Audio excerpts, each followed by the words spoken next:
Any movie fans in the room? Any of you like Marvel? How about fans of scary movies? Or are you more of a Disney person like me? Okay, here's another question. How many of you love watching movie trailers? Yep, me too. There's exciting music and the editors have pieced together the most ridiculous action scenes or the funniest one-liners to make the movie seem absolutely awesome. Now, whether I have any intention of actually seeing the movie or not, I still love seeing the preview of it because it leaves me wondering. And here's what I know for a fact. There's always more to the story than what I see in the trailer. You see, it wouldn't make sense for editors to give away the whole entire story in a 2-minute preview. But also, I bet you've had this experience as well. There have been trailers that I've seen that made movies seem like it was going to be the scariest, funniest, or greatest movie in human history. Then I watched the movie and it was meh. Like they literally showed the best parts of the movie in the trailer and the rest was garbage. Oh, there was still more to the story of that movie. It just wasn't that great.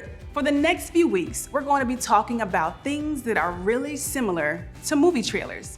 We're talking about parts of life that we have all had an idea about, parts of life that you see in culture almost everywhere. And there's often more to the story than what we see in the previews in both good and bad ways. We all kind of know something, but there's way more to the story.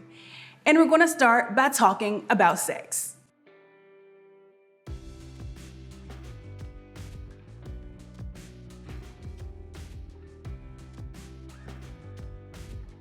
Okay, I get it. Talking about sex in church can be a little weird until you think about the fact that it's talked about almost everywhere else. Singers sing about it, rappers rap about it, Netflix shows, don't avoid it. It's everywhere on TikTok, magazines at the grocery store even talk about it on the covers. Movies use it as a selling point. It's talked about at school, it's joked about with friends, and some of you may wish that your families would stop trying to have that conversation. Or you may be thinking, I already know what you're going to say.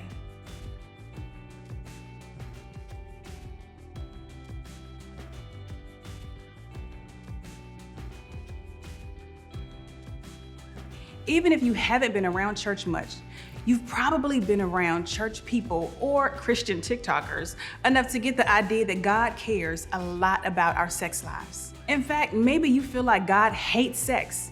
That's the story. Or maybe you feel like God's mad about sex. That's the story. Or God only cares about virginity, and that's the whole story.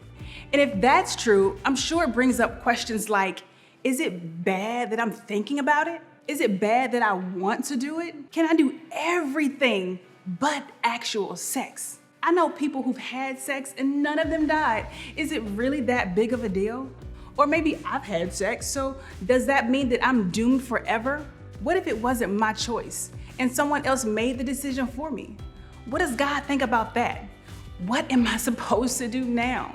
Or I can't even get a guy or a girl to be interested in me. So trust me, sex is not a temptation for me. So I can just skip church for a few weeks. And I get that this is a loaded topic and sometimes it can feel like God only cares about one thing or one act or one mistake. But as we get started, I want you to know that that is not an accurate picture. The truth is this, when it comes to God's plan for sex, there's more to the story.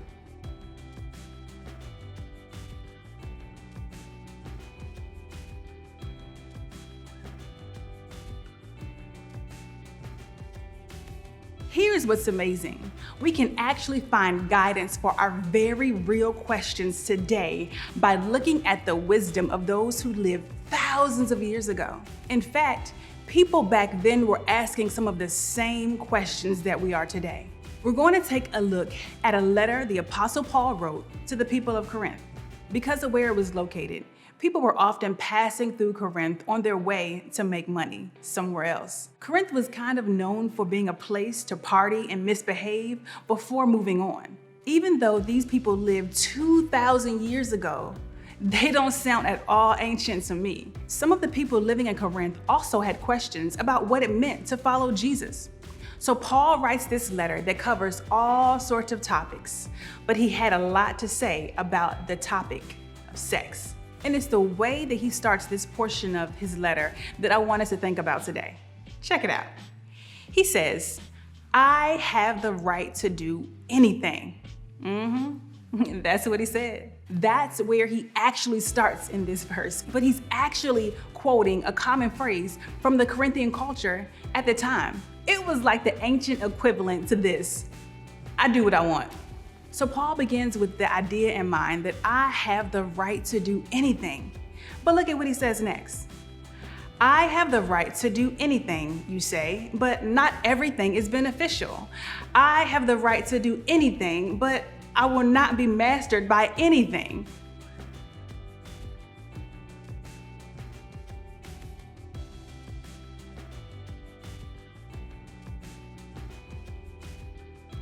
Paul speaks right into the Corinthian culture and into our world today and basically says, look, I know it's popular to do whatever you feel like doing, but just because you can does not mean that you should. In a particularly sexual culture, Paul reminds the Corinthians that just because you can do something doesn't mean that it's the best thing for you to do. And the same thing is true about sex today. Some of our lives will be so much easier, so much less complicated, and so much less stressful if we just stopped asking, can I do this without getting into trouble? Or can I do this without getting caught? Instead, what if we started asking, is this good for me? Is this the best thing for my life?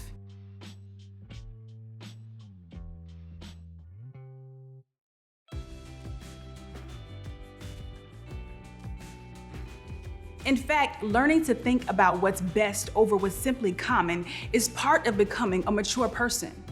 And there's more to it than that.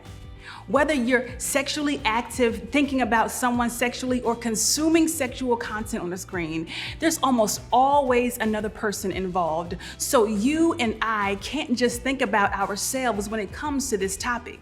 Yes, we should ask, is this best for me? But we may be able to talk ourselves into doing something that we think is right for us, even though it might be harmful to someone else. If we really want to get this right, we should go even further. Instead of asking, is this best for me? We should be asking, is this best for we? Is this best for me and the other person? This way of thinking is not optional for those of us who follow Jesus. In fact, when asked what's most important, this was part of Jesus' answer. Love your neighbor as yourself. Something might feel good for the moment, but if it's not good for your future or the future of the other person that you're doing it with, it's out. If something is fine for you, but you don't know or you can't know if it's harming another person, it's across the line. You see, Jesus was so clear about what God is like. How you treat people and how they treat you is a big deal to God. God doesn't hate sex and doesn't want to keep us from it. God wants us to become the kind of person who loves God and looks out for other people's best interests because of Him. And here's what's crazy. Your dating life and your relationship will be better because of it. How do I know? Because it's what everybody wants. We all want to be in the kind of relationship where each person looks out for the best interest of another. We all want mutual love and respect and with someone we can trust to have our back. We all want the kind of friends and boyfriends and girlfriends who will look out for our future, even if we're not doing the best job of looking out for it ourselves. You see, this is what we set ourselves up for when we follow the instructions and the wisdom of Paul. Wisdom that's aligned with the way of life that Jesus says is best. But wanting to live like this and actually living this way are two very different things. I realize that there are all kinds of feelings and desires that factor in. In fact, some of you may have acted upon those desires and feelings in the past. Maybe some of you wish that you could have made that choice for yourself, but somebody else acted upon their impulse, and you were the victim of that. If that's you, I am so sorry. It's not your fault. No matter what your experience is, I want you to know that no one's past actions, yours or someone else's, have to determine what your next action is. Here's why. As followers of Jesus, we can and should become people of sexual integrity. I I get that sexual integrity isn't a super common term. Integrity just means someone is trustworthy, honest, and looks out for others. They're the kind of person whose beliefs and words line up with their actions.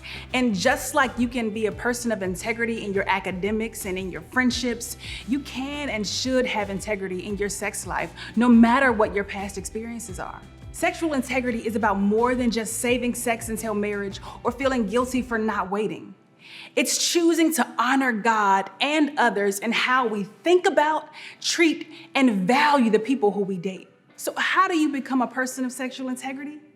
Integrity is about the person you want to be. You can always choose to live with sexual integrity starting now. Nothing that you've done and nothing that has been done to you can take that away.